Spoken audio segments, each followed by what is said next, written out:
Self-criticism is the best way to improve in Overwatch. But can you do it properly? Can you review your own gameplay, point out your mistakes, and tell yourself what you should have done? I certainly can't. That's why I need you. Most of the pros and high-level players watch every day some of their games to see what they can improve. Streamers are even pointing out their blunders live after each death, telling their audience what they should have done.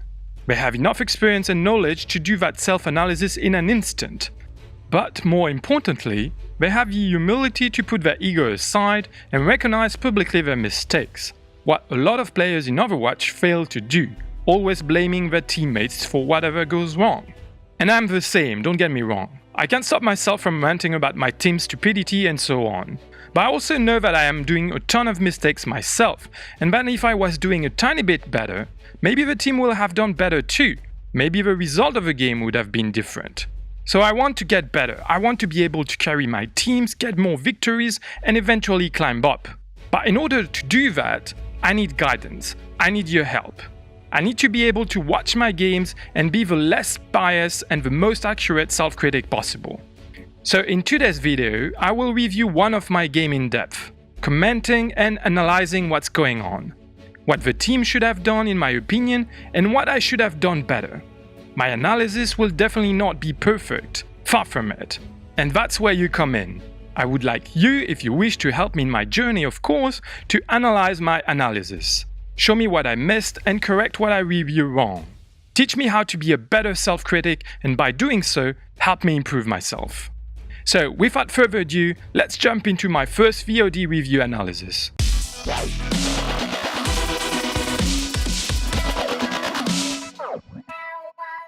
Hey guys, my name's Alex and I'm on a Grandmaster journey. Can anyone reach the top tier of Overwatch? The answer in this series, with weekly updates, gameplay reviews and study sessions to follow my baby steps towards Grandmastery. So if you're interested in my progression and in learning with me how to get better at the game along the way, consider subscribing and clicking on that bell icon to make sure to be notified of all my future content. Alright, let's see what we got here. The beautiful Hanamura Assault map, which I will play with Pharah, my main, starting with defense. So what is the best starting position for Pharah? Where should she defend from on this point? I think holding the high ground is key, and in that sense, making sure no one uses that window to sneak on the point is probably one of my major responsibilities. I should also be able to poke from that point and from above the gate, and pick on their backline, trying to kill their healers. Here, standing behind my Ryan and shooting at the shield was probably not the best idea. I should have found a better angle, back at the window or from above maybe, like I said before, and then land some shots on their grouped up team. The fight is getting serious, and the enemy is pushing, making space with Mei and Orisa. My Ryan get killed, and I'm not too sure about what to do. Shooting at that Orisa who's getting healed won't really help my team much. But going too aggressive would have probably getting me killed. Going for heal here is definitely not necessary. I wasn't that low and no one was picking on me. I should have stayed in the fight. Meanwhile, they push to the point. I take too much time to assess the situation and choose a target. I should have prioritized Lucio right away and maybe I could have finished him off. Instead, my teammates are dying and I need to retreat. There's no way I can stall the point against so many enemies.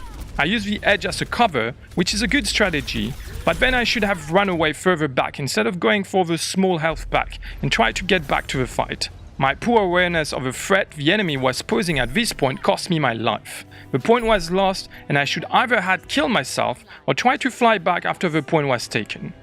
On the second point, you usually want to defend on the high ground on the left. Here the team has yet to regroup, and in general, in Bronze, people don't really group up at the best defensive position anyway.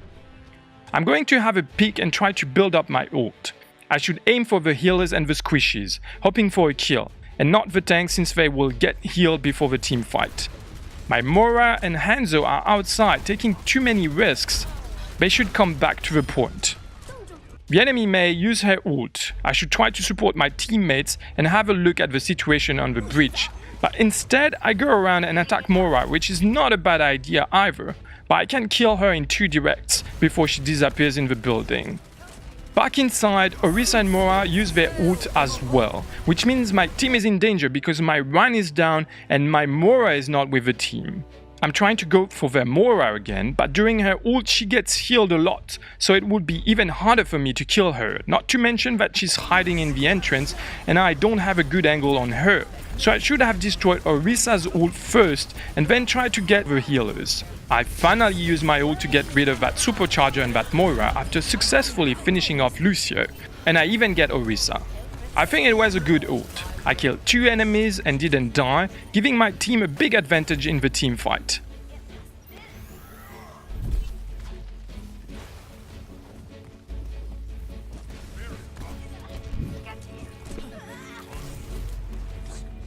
Lucio here should not come that close to have a look. He just gave my teammate some free ult charge. He should have go back to his spawn room and speed boost everyone back to the front line. Here I lose stupidly 60 HP to Moira's orb. I could have dodged it completely and avoid charging her ult and healing abilities. I'm not really trying to kill anyone here, just some picking and suppressing fire, hoping they would choose another way. But they choose the right path this time, especially since we were not grouped up and defending that narrow staircase. Winston and I tried to push them back, but Orisa and Zarya are too much for us to handle alone, so we have to retreat and lose the high ground. Orisa didn't have to jump down and contest right away, I think. She left herself quite vulnerable. My position here is quite good and I helped killing that Orisa and Sim, but then instead of going for Zarya, I should have targeted Moira.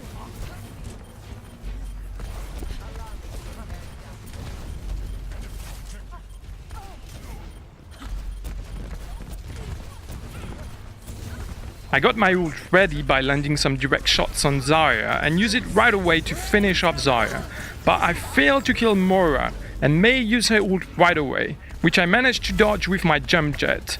Still trying to get Moira, but in the meantime Lucio and Orisa are back and the fight is a mess.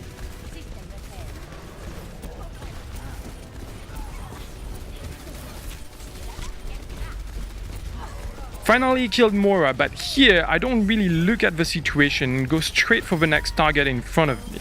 Lucky me, I finished him quite fast and I can help pushing back Zarya, while the rest of the team is getting rid of Mei. So far we defended way better than the previous spawn. I managed to stay alive and got some important kills. Zarya is going back to her team, which is wise, and I'm looking to try to find out where they will come next. This time they are coming from the right side. I'm trying to shoot above the barrier and Orisa used her ult right away. Probably too soon in the fight, I think. But Hanzo answered with his dragon and managed to get Zarya.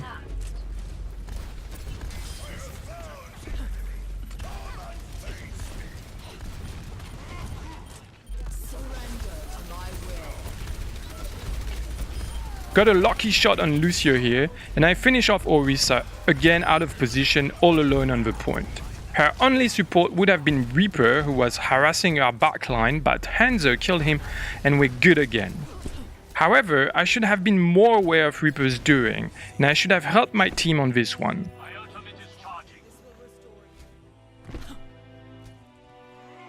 Reaper is coming alone. He is too far to deal any meaningful damage to me, so I should not be afraid to shoot at him. Zarya is on her way and the situation will get difficult again for me. But Reaper decides to come in, and I land a good direct on him.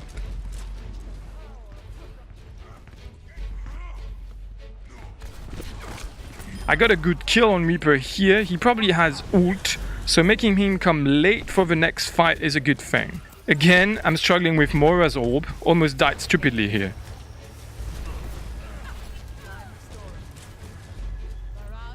I could hear Sombra's coming, so I could have avoided the hack by reacting faster and concussive myself away, but she doesn't follow luckily.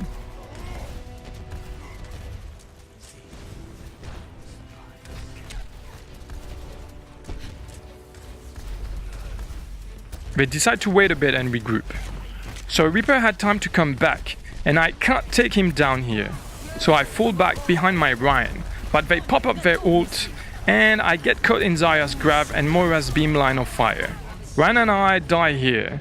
I could have avoided that death by positioning myself on high ground or away from the center of the point. Knowing when the enemy has their ult ready and anticipate them is an advanced technique that I didn't master yet. So we come back and they clearly have the advantage with Sim's wall and so many players on the point. I'm panicking a bit and fail to kill the Sim here and use my ult really badly in the middle of the point, surrounded by enemies and forgetting about Sombra's being still alive. I could have done so much more here. My first task should have been to get rid of Sim's turrets that are definitely a threat to Ryan or any other character coming to contest. Then use my ult on Sim and Zarya to keep my Ryan alive. Back again, but still in panic mode, not staying on point, trying to get Mora but failing completely, showing a clear lack of self-control and ability here.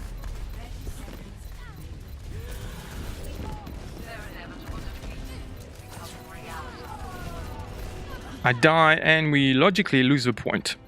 Okay, so let's go straight to the second round. Attacking is always more of a mess for me. With poor awareness of what's going on and what my team is doing, I tend to remain isolated and die alone. I'm working on my kill feed reading, which is really lacking in action right now.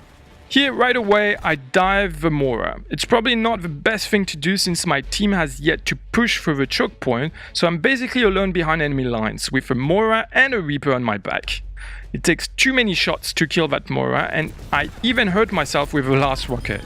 With Reaper right next to me, I thought I would have died, but I managed to concussive blast myself away and get that health back. Reaper is still trying to kill me, and even though I'm supposed to counter him, I usually feel powerless against a Reaper, because I need 2 directs and 1 splash to bring him down, and that is if he doesn't steal any health from me. I'm really curious to know how you guys deal with Reapers. Do you have any tip you could give me? Let me know down below. So here I managed to stay alive and come back to my team who's contesting the point.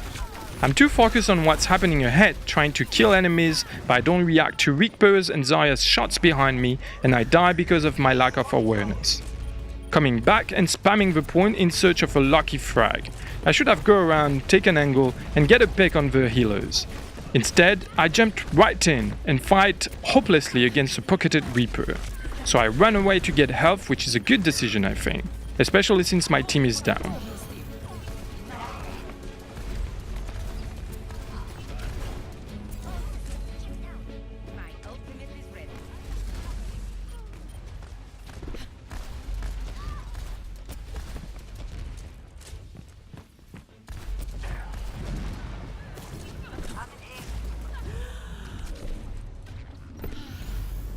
Now I'm just trying to bait some enemies out of the point and distract them while my team attacks.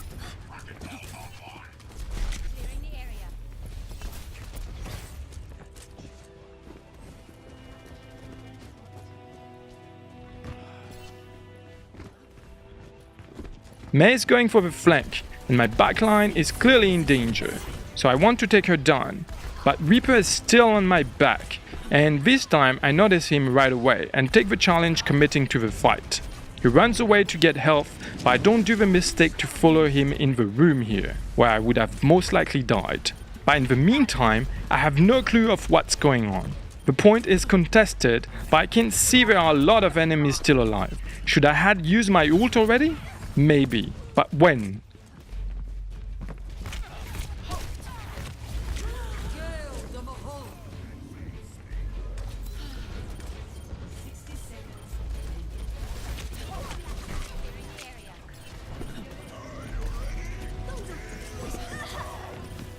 I decide to use my missiles barrage here, which is not a bad position or time, but I can't get anyone except for Mora.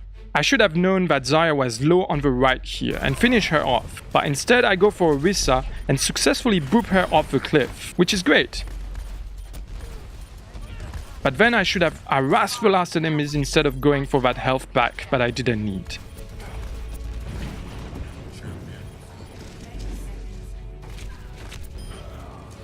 I finally kill that Reaper, but Mercy revives Zarya and she is now stalling the point. We kill her fast, but they are coming back one after another and the point gets constantly contested. Chasing the Mei is okay, as long as I don't go too far and there's no one contesting.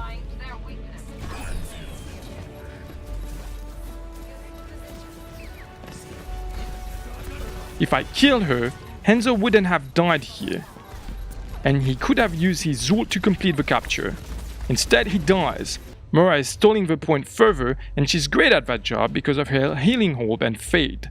So I should have finished her off a long time ago and be free and vigilant for whoever will come next. But because of my tunnel vision on Mora, I died from Reaper's ult, and my Mora probably faded herself off the cliff out of panic, resulting in the successive deaths of the remaining teammates and our defeat. Overall, I performed quite well in this game, but as you can see, there's always more someone can do to achieve victory. Put aside my aiming, which hopefully will improve with training and practice, I still have a lot to learn and assimilate in terms of positioning and game sense in order to avoid basic mistakes that can cost a win. So what do you think about my review, guys? Did I fail to notice some important points? Do I make sense in everything I'm analyzing? Please let me know in the comments below. And don't forget to add timestamp links for more clarity. And if you feel like making an in-depth analysis of the video, you can also follow the link to flowfeedback.com down in the description below. It's a great website to easily add annotations and drawings to a video timeline, making it very practical and educational. Anyway, I'll be very grateful for any advice, tip, comment, and any help in general. And that would be it for today. If you enjoyed the video, make sure to leave it a like. It helps me know that I'm on the right direction with this series. Also, if you haven't done it already, consider subscribing and hit that bell icon to follow my journey to Grandmastery and be notified of all our new content. Thank you so much for watching, and as always, remember losties, losers are not your mind. Tip of the day. On Hanamura's first point, the bell in the center is a great cover to play around. You can contest or stall the point while shooting at your enemies, you can dodge their shots and retreat safely to a more secure position or to get a health back. Try it on and tell me if it works for you too.